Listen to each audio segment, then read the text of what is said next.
Hola a todas y a todos, bienvenidos y bienvenidas a este video de Química 2. El tema que veremos es la función de los electrones en la estructura atómica y la reactividad. Soy el profesor Rodrigo y empezaremos a ver este tema tan interesante. Para hablar de la función de los electrones, obviamente tenemos que hablar de la estructura atómica, es decir, cómo están compuestos cada uno de los átomos en términos de protones, neutrones y electrones. Aquí tenemos la tabla periódica y cada átomo tiene su configuración electrónica y como ya se vio en otro video, pues la configuración electrónica es el acomodo de los electrones que solemos decir que giran alrededor del núcleo, aunque lo más formal decir no es que giran, sino que tienen cierta probabilidad de aparecer o desaparecer en algún punto alrededor del núcleo atómico. Si nosotros observamos esta tabla periódica y tomamos, por ejemplo, la primera configuración, la del hidrógeno, que es 1s1, bueno, podemos observar ciertas propiedades. Primero que nada, podrá verse un punto que aparece y desaparece. Vamos a acercarnos un poco para que se vea. Muy bien. Por momentos puede parecer que hay más de un electrón apareciendo y desapareciendo, pero es la velocidad de esta simulación. Todos estos puntitos, todas estas manchitas, lo que representan son los posibles espacios donde el electrón estuvo, va a estar, ¿no? Estaría, que en el transcurso del tiempo y en un conjunto de probabilidades, pues va a tomar la forma de una esfera. De ahí lo que se mencionó respecto de las formas de los orbitales moleculares sp de F. Y el hecho de que cada átomo tenga cierta cantidad de electrones alrededor del núcleo y que tenga cierta cantidad de protones y neutrones en el núcleo, pues va a determinar sus propiedades y qué tanto va a reaccionar con otros átomos y posteriormente, una vez formadas las moléculas, cómo es que se formarán estas. Este es el caso del hidrógeno, el caso más sencillo de una configuración electrónica, pero podemos tener un caso más interesante como es el caso del criptón, que tiene una configuración después del kernel de 3d10, 4s2, 4p6. Si nosotros vemos esta configuración, aquí vemos lo que se llama el teorema de Unseld, que significa que todas las configuraciones electrónicas en principio son esféricas, aunque estén formadas de orbitales s, p, d o f o g, lo que corresponda. La suma de todos ellos, pues, tiende hacia la esfericidad. Y sin duda, bueno, no es lo mismo tener un solo átomo, un solo electrón alrededor del núcleo, que en el caso del criptón, pues que tenemos 36 electrones que están apareciendo y desapareciendo alrededor del núcleo, le van a dar propiedades diferentes. No solamente la cantidad de electrones les va a dar estas propiedades, sino el grupo en el que se encuentre clasificado nuestro átomo.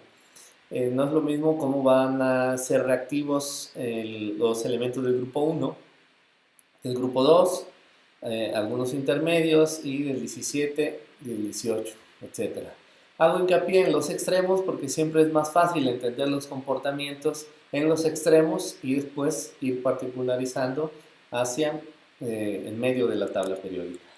Entonces, en comprender la tabla periódica y entender que la estructura atómica es diferente en cada uno de los elementos, pues nos va permitiendo entender estas combinaciones. Pero lo que realmente nos lo permite es estudiar las propiedades periódicas que vamos a ver en un momento. Sobre todo las propiedades periódicas experimentales. Entre ellas tenemos pues el radio atómico, que es la distancia del núcleo hasta el último electrón, la energía de ionización, que es la energía que se requiere para retirar el último electrón disponible del átomo, y puede haber, por ejemplo, una primera energía de ionización donde quitamos un electrón, una segunda energía de ionización donde quitamos un segundo, y así sucesivamente. Y la otra propiedad periódica interesante es la afinidad electrónica, que es la energía que se libera cuando añadimos un electrón a la capa de valencia. y entonces ahí, dependiendo de la cantidad de energía que se libere, pues veremos qué tan estable es un átomo. Veamos entonces estas propiedades, empezando por el radio atómico. Aquí podemos ver diferentes valores, pero siempre es más fácil verlo en la forma de una gráfica.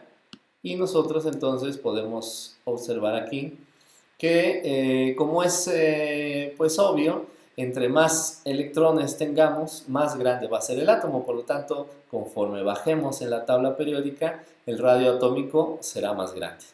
Ahora, la tendencia dentro de un periodo es interesante revisarlo. Podemos ver que, al contrario de lo que pensamos, es decir, para un mismo periodo, hacia acá vamos aumentando el número de electrones. Sin embargo, el radio atómico, es decir, el tamaño del átomo, digamos, va disminuyendo.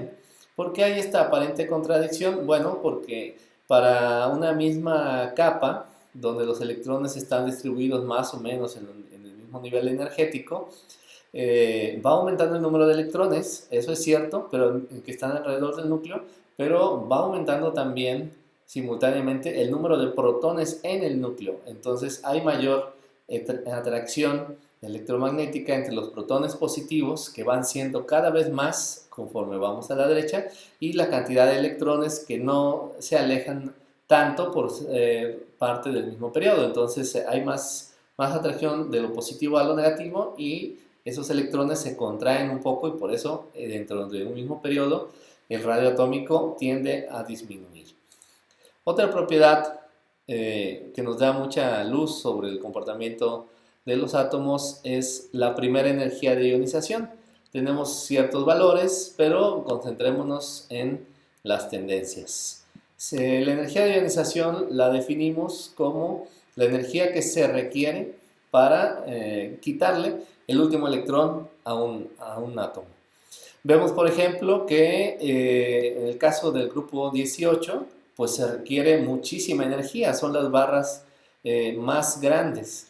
¿Por qué se requiere mucha energía? Porque el grupo 18 pues ya está completo. Entonces no le va a gustar a una capa llena que le quitemos un electrón, por lo que se va a resistir mucho. Se requiere mucha energía para quitar este electrón. Ahora, en el grupo 17 todavía no tenemos una capa llena, sin embargo, pues estamos cerca de tenerla.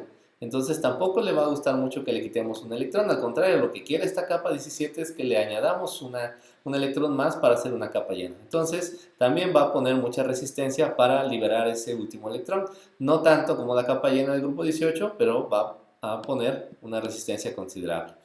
Ahora, el hidrógeno, podemos ver, es la barra más alta de este grupo 1, pues es un caso particular del grupo 1 porque pues solo tiene un protón en el núcleo y hay un solo electrón. Entonces se puede mencionar que el electrón pues es el único, y quitarlo pues no va a querer el átomo, porque hay una atracción muy fuerte entre ese protón, ese único protón, y ese único electrón. El resto de los elementos del grupo 1 es diferente el caso, porque sus configuraciones electrónicas son S1. Entonces, remover un electrón de toda esa capa va a ser algo favorable, porque entonces se van a regresar, por así decir, a la capa llena del periodo anterior. Por eso es que vemos que las barritas del grupo 1, excepto el hidrógeno, claro, son las menores, es decir, liberar un electrón del grupo 1 es lo más fácil. De ahí sigue liberar un electrón del grupo 2. También es casi tan fácil como en el 1, pero pone un poquito más de resistencia. ¿Por qué? Porque finalmente tenemos una capa S2, que es una capa llena, no es tan estable como tener un grupo 18, pero sigue siendo una capa llena, entonces ofrece cierta resistencia. Otra propiedad también muy paradigmática es la afinidad electrónica. Tenemos nuevamente sus valores y veamos las tendencias. La afinidad electrónica, recordemos, es la energía que se libera cuando nosotros añadimos un electrón a la capa de valencia. Entonces, vamos a ver, por ejemplo, para el grupo 18 no existe ni siquiera esto, pues porque la capa está llena, no tiene sentido añadir un electrón más. Sin embargo, el caso del grupo 17, que es este que vemos aquí, es muy interesante porque justamente lo que está queriendo este grupo, como mencionábamos hace un momento, es que le añadamos un electrón para volverse una capa llena. Entonces, cuando añadimos ese electrón a este grupo 17, se libera mucha energía. ¿Qué significa que se libera mucha energía? Que el átomo ahora tiene menos energía y por lo tanto es más estable. En la naturaleza, un principio es que entre menos energía se tiene, se es más estable. Piensa en ti, por ejemplo, cuando estás muy agitado por alguna razón, cuando estás nervioso o emocionado, o etcétera, uno está en un estado inestable. Sin embargo, cuando tienes poca energía, por ejemplo, cuando estamos dormidos o cuando estamos relajados, decimos que estamos realmente en un estado de equilibrio o de estabilidad. Lo mismo ocurre, lo mismo se puede entender con los átomos. Se libera tanta energía que por lo tanto de la energía que tenían estos átomos del grupo 17 menos toda esta que perdieron, se quedan con mucha menos energía, es decir, son mucho más estables. Ahora veamos el caso del grupo 1, donde lo que estamos haciendo aquí con la afinidad electrónica es añadirles un electrón. Vemos que se libera poquita energía, es decir, no es tanta la ventaja que se tiene cuando añadimos este electrón, porque en realidad el grupo 1 lo que quiere no es acercarse a una capa llena S2, lo que quiere más bien es que le quiten este electrón para volverse una capa llena. Entonces, añadirle sí le provee un mínimo de estabilidad, pero es muy poquito realmente. Ahora, el caso del grupo 2 es particular. En el caso del grupo 2, cuando le añadimos un electrón, bueno, ya pasa a una configuración P y se libera realmente muy poquita energía. ¿Por qué? Porque ese grupo 2 ya de por sí era estable, era bastante estable por tener una capa S llena. Entonces, añadirle un electrón, pues lo acerca un poquito hacia una capa llena P, pero es realmente muy poquito su contribución de estabilidad. Entonces, sí se estabiliza un poquito, pero vaya, de forma casi imperceptible, ¿no? Como se dice, que es despreciable matemáticamente, es decir, ven que esta barra es prácticamente plana, ¿no?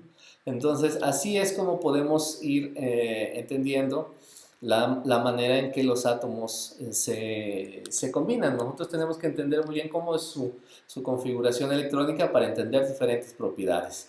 Aquí tenemos un resumen. La afinidad electrónica aumenta conforme avanzamos en el periodo, al igual que la energía de ionización, y el radio atómico disminuye conforme avanzamos en el periodo.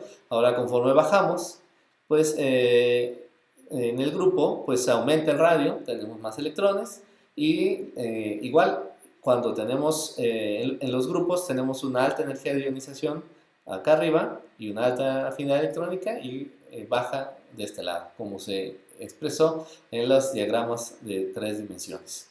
Es así como entendiendo que, por ejemplo, a los átomos del grupo 1 les gusta perder un electrón y a los átomos del grupo 7 les agrada ganarlo, por eso tenemos tantas combinaciones del grupo 1, que aquí podemos ver, el grupo 1 con el grupo 17. Por eso tenemos, por ejemplo, cloruro de sodio, fluoruro de litio, fluoruro de sodio, cloruro de potasio, bromuro de potasio, etc., ¿no? Porque justamente a este le sobra lo que este necesita. Y así podemos ir analizando cada uno de los grupos, aunque siempre es más fácil entender los fenómenos en los extremos. Espero que con esto haya quedado un poco claro la importancia de conocer la estructura electrónica de cada uno de los átomos para predecir su comportamiento y su reactividad. Nos vemos en un próximo video.